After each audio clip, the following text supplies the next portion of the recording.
ไม่สูงค่ะเมื่อได้เป็นวันที่24เดือนธันวาคมที่4ปี2026ได้ตอนได้เฮาคามาถ่วมด้วยข่าวเงาตั้งปอดตอนหว่องแก็บฮอร์โมสและสายงายเงาลายตั้งปอดวันออกกลางไหนค่ะเนาะเมื่อวันที่23เดือนธันวาคมที่4ปี2026ได้มีข่าวเงาออกมาว่าจอมจึงโดนัลด์ทรัมป์ผู้นำอเมริกันไล่ออกมาลัดว่าไล่ออกคอสั่งให้ตับซึกเฮออเมริกันนั้นยื้อใส่เฮอของอิหร่านล่ำไหลก่อยาวนะคะตีอันมีลองเฮ็ดตั้งสร้างวางหมากตั้งปอตอนหว่องแก็บหอโมสนั่นใน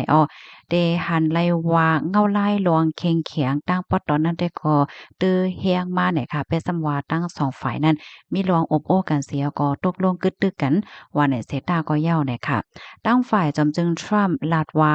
ข้าเฮาไล่สั่งการให้ตับซึกเฮออเมริกันนั้นยื้อเฮ็ดให้แปดเฮอกูลำๆ ว่าได้เป็นเฮ่อเล็กตานฮือกอเหย้าปะย่อก็เลยฮู้ว่าเฮ่อตึกของอิหร่านเขานั้น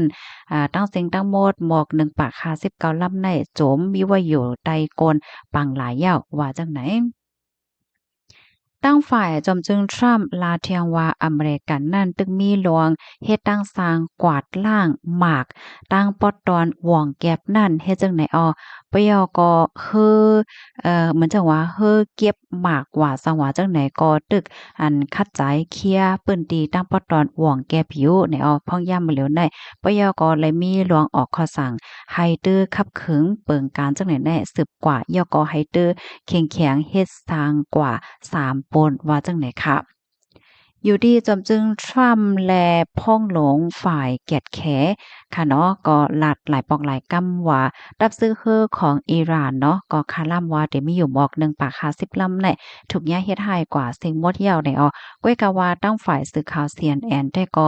ยามออกมาเปิ้นผ่าอ่อนนั้นในว่าตั้งฝ่ายอิหร่าน IRGC นั้นยังตึกมีเคิงใจโคตื้อฝ่ายตั้งการศึกเลยอยู่เนาะเหมือนจังว่าคือเหล็กและคือต่างเจอต่างเมียวและต่างเจอต่างเปิงเจอในเฮ็ดไหน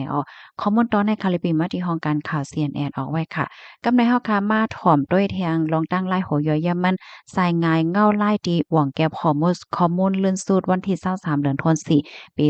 2026ในเดเลยว่าตื้อมีรองเคียงเคียงขึ้นมาเถียงกำหนึ่งเหย้าเนี่ยค่ะเปซ้ำว่ามีรองเปิ้นเผาเตอร์ควาขิงข้าวยามกึดตึกว่าในสเตตาค่ะนะก้อยกะว่าลองเฮ็ดตั้งสร้างของตั้ง2ฝ่ายนั่นแต่ก็เหมือนหางว่าเตอร์เฮียงมาในนานำนั่นจังไหนค่ะลองตั้งมันเป็นหือในเฮามาถ่อมด้วยกว่าเที่ยงเป็นตอนค่ะเนาะตั้งฝ่ายอิหร่านมีรองตรงหนึ่งจึงหือมือกลางในเจ้าวันที่23ที่ป่นมานั่นตั้งฝ่ายทับซื้ออิหร่าน IRGC เนี่ยก็ไล่เข้ายืดเฮ้อต่างกลก้า2ลำค่ะ ลำหนึ่งในเอาตั้งตุ้งจอมปิ๋ว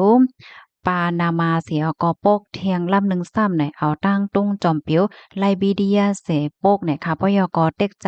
ให้เฮอ2ลำในมุงนากอตีตาเฮอบรรดาอับบาสของอิหร่านเปิดตาเด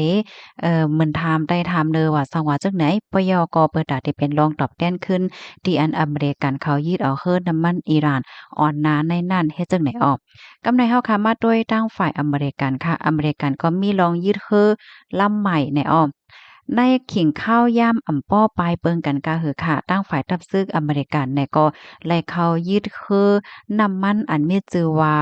ดิฟานีนะคะเนาะในมหาสมุทรอินเดียค่ะเหี่ยวก็ลาดว่าเฮอลำในไหลป่นเป็นข้อความสั่งอันคอมสปีดต่อไว้นั่น เสียก็เหมือนจังว่าไม่ลองลับหลักหลอมต่อส่งน้ำมันเปิดหากำเทียมปันอิหร่านเฮ็ดจังไหนปยก็จึงเมื่อกี้ที่เฮาคาถ่อมกว่าค่ะเนาะตั้งฝ่ายจำจึงทรัมป์เนี่ยก็ไล่เตรียมต่างที่สื่อตรงก้นว่าไล่สั่งการให้ดับซึกเฮอของอเมริกานั่นยื้อแลเฮ็ดให้เฮอโกล้ำๆของอิหร่านที่อันคัดใจได้วางหมากตั้งปอตอนหว่องแก็บฮอร์โมสนั่นเฮ็ดจังไหนเนาะ ปยก็ตั้งฝ่ายจำจึงทรัมป์ลาเทียงว่าบ่เหลียวตั้งฝ่ายอเมริกันแน่ก้มกำสายงายเงาลายตั้งปอตอนหว่องแก็บไว้ลายเหย้าปยก็เตปิกต่อพอถึงอิหร่านนั่นเตยอมเฮ็ดขอตกลงใหม่ว่าจังไหนกำในเฮามาถ่อมด้วยตั้งฝ่ายอิหร่านซ้ำว่าจังเหือเทียงไหนอิหร่านว่า มีตั้งเปิดหว่องแก็บให้แน่ว่าอยู่ดีจอมได้เรียกว่าเป็นโฮเปาสภาพของอิหร่านค่ะเนาะผู้ใหญ่ก้นหลงเมืองอิหร่านค่ะก็เลยออกมายืนยันลาดว่าเป็นกว่าอำไลดีๆเปิดหว่องแก็บฮอร์โมสเมื่อพ้องที่อันอเมริกันยังตึกมีหลองปิกล้อมหอบตาเฮือกของอิหร่านอยู่นั่นไหนอ้อมยก็หันว่าลองที่อเมริกันเตื้อควักขิงข้าวย่ำกึดตึกก้วยกะว่าอำไลกึดลองปิกลองล้อมหอบตาเฮือในมันเหมือนตั้งว่าป่นแปนหลีกกินเกียนหนังแตกๆแล้งๆยาวจังไหนอ้ออิงเนอเป็นจังไหนเหี่ยวก็มีพรตุ่มย้อนต่อโลกจึงหือเนี่ยค่ะก็เลยฮู้ว่าเมื่อเหลียวนำมันลกลงฟ้าในคณะเคินกว่ายาวเป็นกว่า1ปากต่อลาต่อปาเดียวยาวจังไหนค่ะอ้อย้อนก็เพราะว่าก้นลงตื้นเขาเปิ้นก็มีลองไม่อกไม่ใจเกี่ยวเลยลองเส้นทางเฮือลองต่อสงน้ำมันว่าสังว่าจังไหนเนี่ยค่ะเพราะว่าเฮาค่ะมาด้วยหบๆพ่องย่ามเมื่อเหลียวได้ที่ก่อไหนเป็นซ้ำว่าทั้ง2ฝ่ายได้มีลองอบโอ้กันเฮกึดตึกว่าไหนเสตา ก้อยกะว่าลองตรงหนึ่งตั้งปอดตอนนั้นแต่ก็ยังตึกมีอยู่เฮ็ดจังไหนนะตั้งฝ่ายอเมริกันเนี่ยก็เอาตั้งเอ็นแห้ง เฮียก็เฮ็ดฮามต่อคืออิหร่านว่าซั้งว่าจั่งใดคะเนาะกำแน่ตั้งฝ่ายอิหร่านเขาเนี่ยก็เอาตั้งเอ็นเฮียงเหี่ยวก็ยืดคือยืดคือว่าซั้งว่าจั่งใดยิงเฮ็ดเนี่ยเฮ็ดต่อกันก็เฮ็ดต่อกันมาเนี่ยค่ะก็มื้อเหลียวเนี่ยค่ะนะตั้งปอตอนหว่องแก้บฮอร์โมสนั่นน่ะเย็นเป็นน้านำที่อันจังเป็นเพศที่สุดในโลกลมฟ้าที่หนึ่งกว่ายาวในอ้อและลองอบโอ้กันที่ปากีสถานเนี่ยก็ยังอำไปมีสายงายเงาลายว่า เตแต่เมอไหลเตเป็นหือว่าเจ้านายเฮ็ดแหน่อ้อคอมเมนต์ตอนแรกข่าวเลยเบิ่งอิงเอามาที่ห้องการข่าว CNN ห้องการข่าวอาจารย์ศิราและ AFP เจ้านายเนี่ยค่ะพี่น้องค่ะภาพถอมยาวหันเถินจึงหือพองวยกห้องการข่าว PPTV เนี่ยค่ะเนาะภาพถอมยาวหันเถินจึงหือพองในปันตั้งหันถึงมาไลเนี่ยค่ะเนาะสายงายเงาไล่ติดสึกเป็นหือในเฮาค่ะก็ไปด้วยกว่าเที่ยงค่ะเนาะย้อนก็เปิ่ว่าอันเปิงเป็นตั้งปอดตอนเปิ้นได้ มันเป็นรองที่หลีภาคตาเนาะย้อนว่ามันติดมันเติกเคิกต่อเฮาค่ะพี่น้องก้อยเหมือนกันมันเติกเคิกต่อว่าตั้งลกลมฟ้าค่ะนะย้อนว่าเมืองไหนเพิ่นก็ใจน้ำมันว่าสังว่าจังไหนน่ะเนาะเมืองเฮาเนี่ยก็ยังแค้นอยู่ตอนดับพี่น้องค่ะซื้ออันพกข้าวพกน้ำกินหั่งก้อยว่าสังว่าจังเนี่ยเนาะเฮาค่ะมาถ่อมด้วยขันแลกเงินอีกหนึ่ง คันแลกเงินในเนี่ยเนาะสังเจ้อนางว่าเฮาค่ะมีไว้เงินดอกเมืองเสได้มาแลกเงินมานค่ะเนาะ$1อเมริกันได้ได้แลกไลเงินมานอยู่4แห่ง1ปาก70 1ยูโรได้ได้แลกไลอยู่4ปากย่อน้อมค่ะ4เฮง8ปาก80ค่ะเพราะว่า$1สิงคโปร์ซ้ำได้แลกไลอยู่3เฮง2ปาก30เพราะว่า1หยวนซ้ำได้แลกไลอยู่6ปากปลาย10เนี่ยค่ะ$1ออสเตรเลียได้แลกไลอยู่2เฮง9ปาก 83ในออมกำไรเพราะว่าเฮาค่ะมีไว้เงินมานสิเฮาได้กว่าแลกเงินนอกเมืองค่ะเนาะ$1ได้เฮาค่ะได้ไล่ปานอยู่4แฮ่ง2บาท70 1ยูโรค่ะเฮาค่ะได้ไล่ปันอยู่5แฮ่งปลาย10เปีย